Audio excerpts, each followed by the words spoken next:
Hey Gator Nation, Allie Peak, and this is a peek inside Gator football. Talking to you about last night's game against Mississippi State. So, Florida won 23-21 over Mississippi State in the swamp. It was homecoming.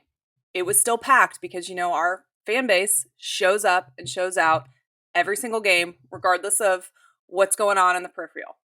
But if you walked out of that stadium feeling more exhausted than excited, or that's how you felt when you switched to the next game after Florida's game ended when you were watching it on TV, you are not alone. The Gators survived homecoming. I wouldn't say they won homecoming. 13-point fourth quarter lead, almost gone. 9.5-point favorite, hanging by a defensive tackle's fingertips. If not for Mekhi Borio, the 349-pound hero who dropped into coverage and picked off Blake Shapen with 26 seconds left, Florida would be 2-5 today. And I'm going to guess Billy Napier's office would already be empty, even though I'm still hoping that happens later on today. So we're going to break it down like we always do, the good, the bad, and the ugly. And let's be fair. There was good. Jaden Baugh, 23 carries, 150 yards, and a touchdown. He is the identity of this offense. He's tough, balanced, relentless. Or, maybe it's more fair to say he's the identity this offense needs. If anyone embodies put the team on your back, it's Jaden Baugh. Trace Mack was also really good. 3 for 3 on field goals, 2 from 50 plus. One was a 54-yarder, one was a 53-yarder. We won't even talk about why those field goals had to be that distance, but I digress. He made them. He is the reason Florida left with points instead of heartbreak. He has become automatic. And for once, special teams didn't make me cringe. And the defense, patched together with freshmen, walk-ons, reserves, they did still find a way. Down 5 defensive backs. They forced a fumble, recorded 4 sacks, and then came up with what is absolutely the biggest interception of the season.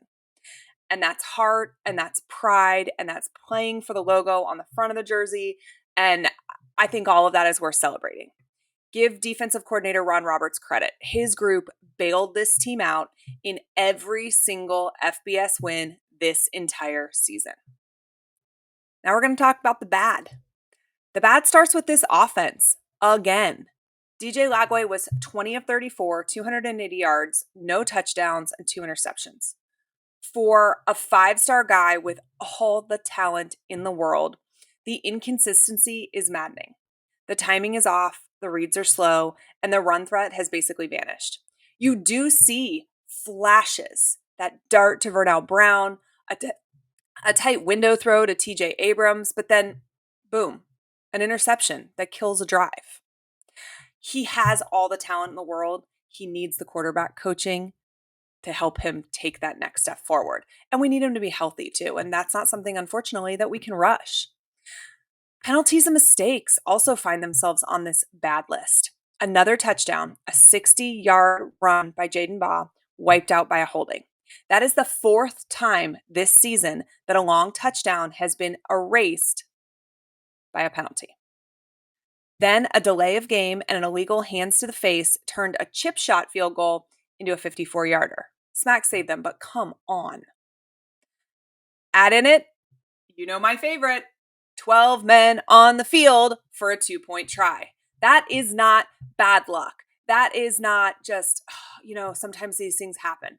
That is bad operations. And then, of course, the injuries. Vernell Brown III and Aiden Mizell both left hurt. At some point, you run out of bodies. And I think that we're all ready for them to be out of excuses. Now let's talk about the ugly. Here's where the frustration turns into reality.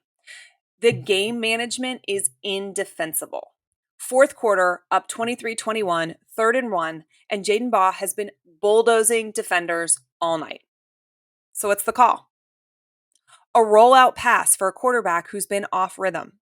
Sack, loss of 7, punt. The swamp erupted, not cheering, but in boos and Fire Billy chants that you could hear from outside the stadium on University Avenue. And it wasn't just that. Earlier, 3rd and 7 in the red zone, Napier calls a quarterback keeper for a guy with 4 rushing yards all season long. Thanks to Sleeper for their support. Use code PEAK, that's PEEK, for a 100% match up to $100. And for the month of October, all of you who have been waiting to make a deposit, you get a free $20 entry by using our code PEAK. Again, that's PEEK on the Sleeper app. Terms and conditions apply, so see Sleeper's terms of use for more information. On the Sleeper app, go grab a couple of the free plays for today's NFL games and stay tuned as we will be playing the more or less game every week with Will. I appreciate Sleeper for supporting the channel. Now go get your free $20 play.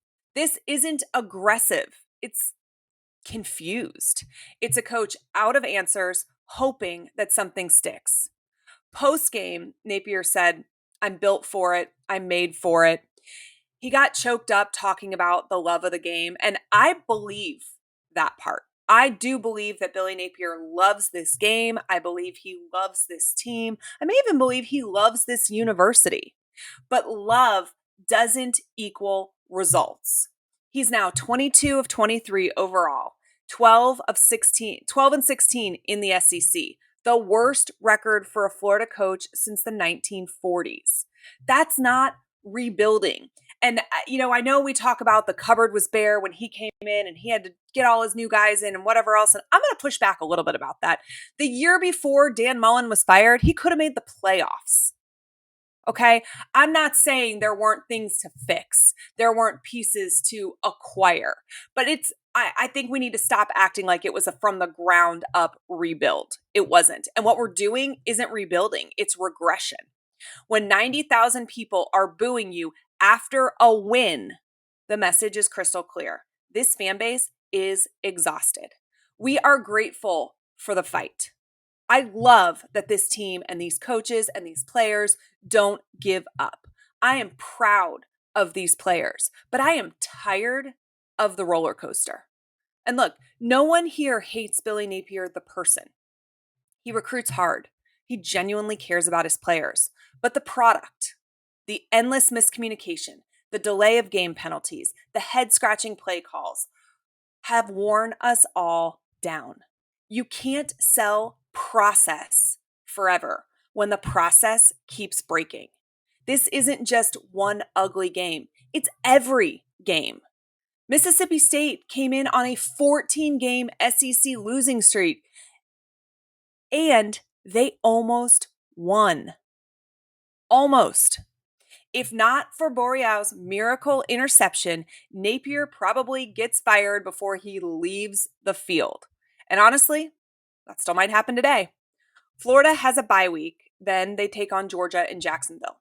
If this staff can't fix the operational chaos before facing Kirby Smart, it won't just be ugly. It could be historically bad. So, yeah, Florida won. But it doesn't feel like winning when your first thought is, how did we almost blow that again? And I will always give credit to these players. They fight, they care, and they deserve stability. But right now, stability means change. We can't keep doing the same thing and expecting a different result. That is the definition of insanity. It is time for Florida football to get off the roller coaster before it breaks down completely. All right, guys, I want to know your thoughts below. Do you think that Boreal's pick saved Napier for one more week, or this was his curtain call regardless? Make sure that you are subscribed to the channel because I am thinking we may have some more videos coming your way very soon. I will see you guys next time, and hopefully there'll be a little less chaos the next time we speak. As always, go Gators.